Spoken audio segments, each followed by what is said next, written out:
guys, here's week 3 for homophones.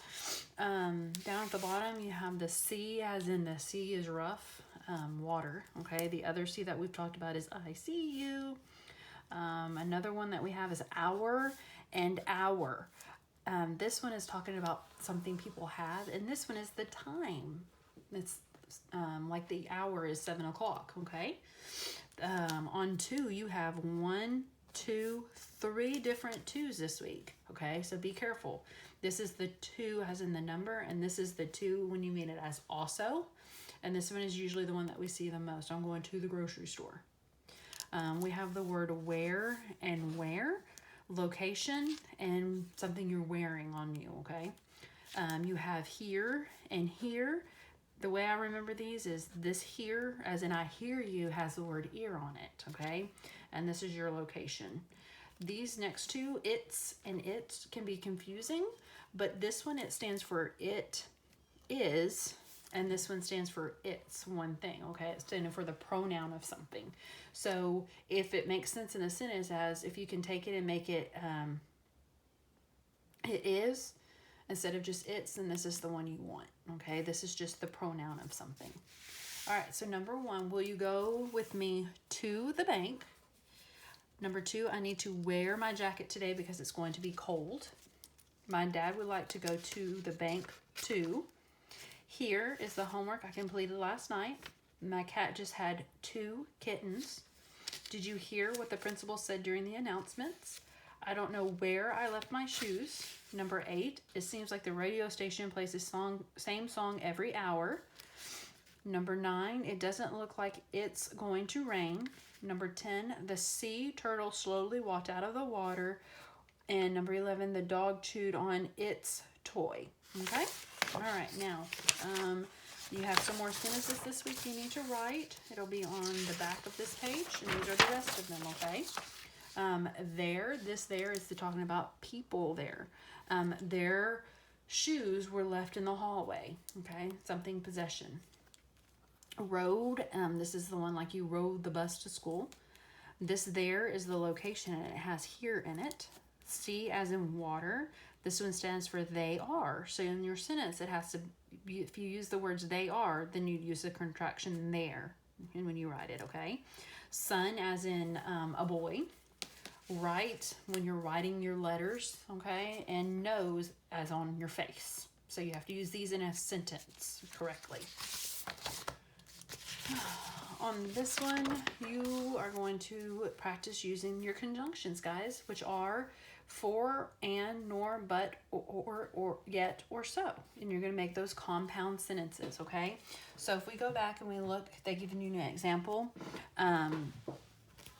When you can have 2 separate sentences, but they're conjoined with a contraction. So in this one, my mom drinks hot coffee. Who drinks hot coffee? My mom.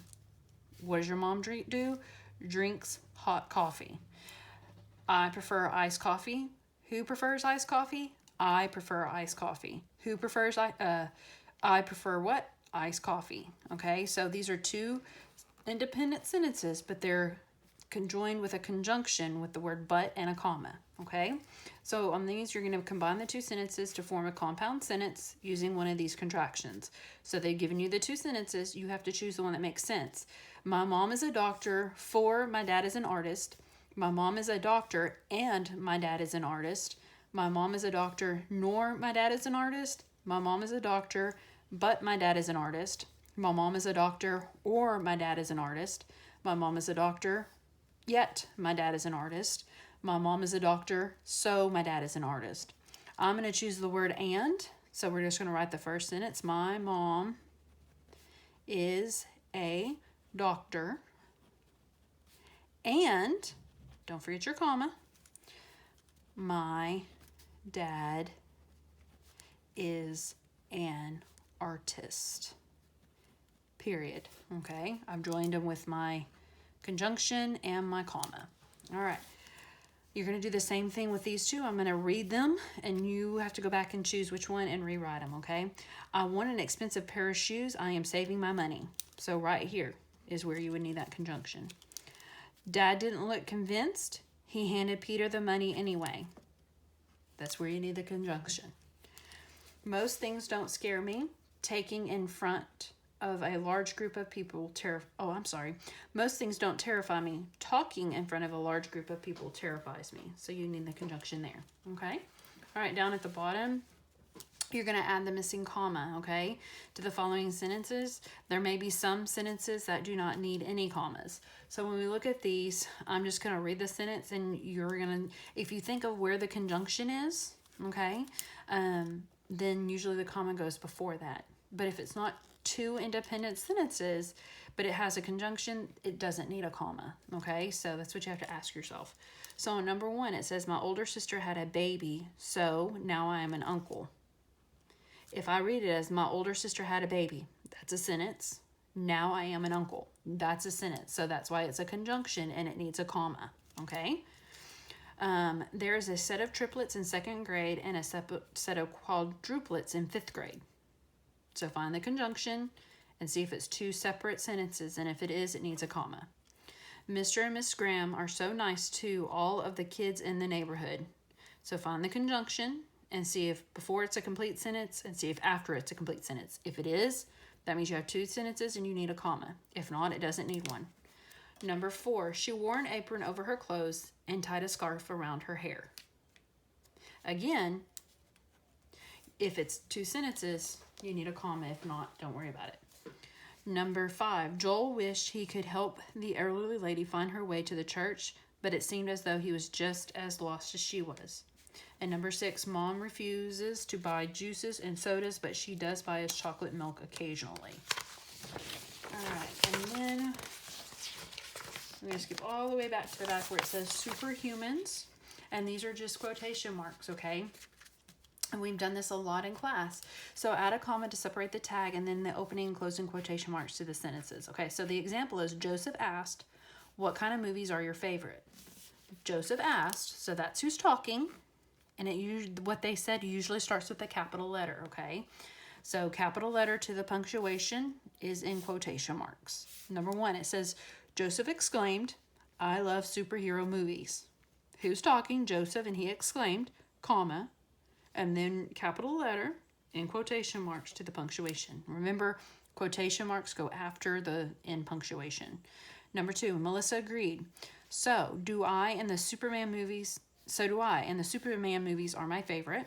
Number 3, Carlos pointed out, superheroes are great, but people have done some really amazing things.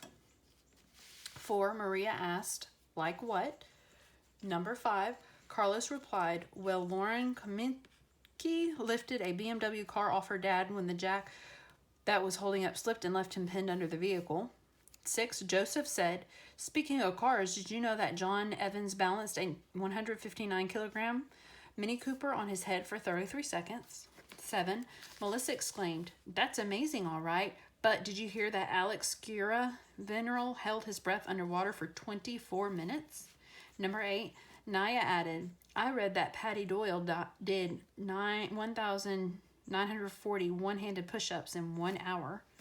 9, Melissa asked, did you know that Julia Buring bicycled 29,700 kilometers or 18,063 miles in just 152 days?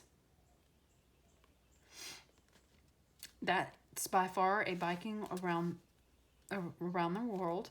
10, Carlos said, would you believe that Sungumbing Chow completed the Rubik's Cube in just 4.59 seconds? And number 11, Joseph said, you're right, people are amazing as superheroes.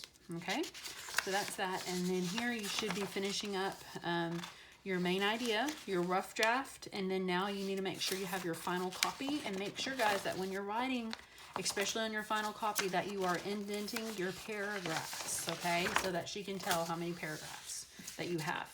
Okay, all right, so that's the end of the English packet.